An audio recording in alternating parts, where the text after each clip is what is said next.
പറഞ്ഞു എങ്ങനെയുണ്ടായിരുന്നു മൂവി? ായിട്ടായിരുന്നു മൊത്തം കണ്ടത്. Really good. എല്ലാവരും ഡയറക്ടറും മേക്കിങ്ങൊക്കെ റിയലി ഗുഡ്. ഡിഫറെൻറ്റ് രീതിയിലാണ് ഫീൽ ചെയ്തിട്ടുണ്ടായിരുന്നു.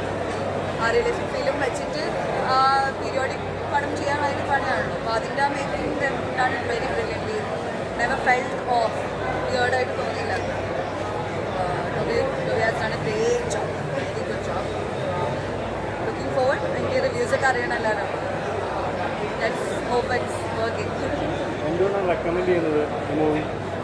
റെക്കമെൻഡ് ചെയ്യുമോ? റെക്കമെൻഡ് ചെയ്യാൻ കാരണം ഞാൻ അഭിനയിച്ചിട്ടുണ്ട്. ഞാൻ പറയുന്നതുകൊണ്ടാട്ടോ. ഞാനിതിൽ ചെറിയ പാർട്ട് ചെയ്തിട്ടുണ്ട്. ഇത്രയും വലിയ കാസ്റ്റാണ്, വലിയൊരു ടീമാണ്, കുറേ നാളെടുത്ത് ഷൂട്ട് ചെയ്തതാണ്. അതിൻ്റെ ആ വാല്യൂ ആ പ്രൊഡക്റ്റിലുണ്ട്. You have to every one has to watch it once. ത്രില്ലാതാണ്, നമുക്ക് ത്രില്ലേഴ്സ്